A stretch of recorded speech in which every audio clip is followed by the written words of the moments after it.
बाजार वाली टिक्की भूल जाओ, घर पर बनाओ ये सुपर क्रिस्पी मटर टिक्की। नमस्कार मंडळी, आज आपण बनवणार आहोत बाहेरपेक्षा जास्त टेस्टी आणि हेल्दी मटर टिक्की। ही मटर टिक्कीमध्ये मटरमध्ये भरपूर प्रोटीन असतं बरं का। चला आपण आता रेसिपीला स्टार्ट करूया। मी पहिले गॅस चालू केला, त्याच्यावरती एक पॅन ठेवले। पॅनला थोडंसं गरम होऊ देऊया। पॅनमध्ये थोडेसे पाणी घालून घेतले मी। पाण्याला थोडंसं गरम होऊ दिलं आणि त्याच्यामध्ये मी आता मटर टाकून घेतले। आणि थोडंसं मटर टाकल्यावरती ना चवीसाठी आपण थोडंसं नमक टाकून घ्यायचं। आणि नमक टाकल्यावरती आपण ह्या पॅनला थोडंसं झाकून घेऊ, जेणेकरून ते पटपट शिजेल। आणि 4-5 मिनटं थोडंसं शिजू द्यायचं। मटर चांगले शिजले की आपण याला बघा किती छान मटर शिजले आहेत। मटर शिजले की आपण याला काढून थंड करायचं। मिक्सरच्या एका भांड्यामध्ये ह्याला थोडंसं बारीक करायचं आणि बारीक झाल्यावरती त्याच्यामध्ये आपण मसाले घालून घ्यायचे। मी तीळ घातले, थोडा लसूण घातला, त्याच्यामध्ये थोडे कढीपत्ता घालते मी आता। आणि हे मी आता छान असं बारीक करून घेतलंय। आता हे बाउलमध्ये एका काढून घेतले, त्याच्यामध्ये थोडे जिरे घातलं मी। आता थोडंसं तीळ घातले, तिळामुळे छान वाटतं ते। आणि थोडंसं मी त्याच्यामध्ये लाल चटणी घातली। तुम्हाला हवे तर तुम्ही हिरवी मिरची पण घालू शकता, हिरव्या मिरचीमुळे खूप टेस्टी लागतं।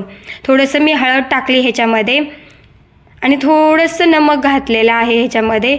नमक घातल्यावरती मी थोडं बेसन पीठ टाकलं याच्यामध्ये। बघा आपल्याला हवं एवढं थोडं बेसन पीठ टाकून घ्यायचं त्याच्यामध्ये। मी नंतर त्याच्यामध्ये थोडंसं तांदळाचं पीठ घातलंय आणि थोडं त्याला जेवढं हवं आपल्याला तेवढं पाणी घेऊन आहे ना, हे छान मळून आहे ना, त्याचा एक छान असा एक डो तयार करून घ्यायचा।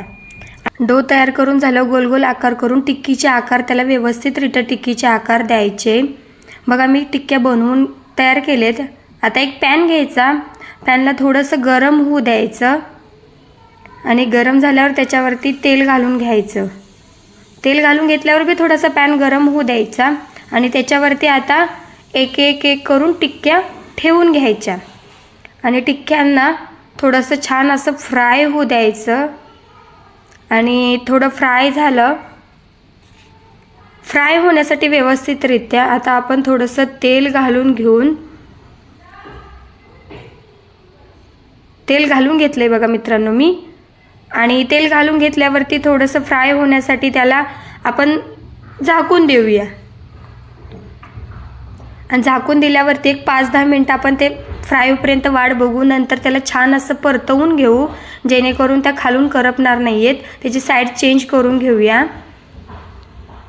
हळूहळू ते छान प्रकारे फ्राय होऊन आहे ना, त्याला छान असा क्रिस्पीपणा येऊन जातो। थोडं झाकून थोडंसं होऊ देऊया त्याला एक 5 मिनिट। बघा किती छान प्रकारे अशा टिक्क्या आपल्या बनून रेडी आहेत। अशा छान रेसिपीसाठी पंढरपूर तडका स्टुडिओला फॉलो करा।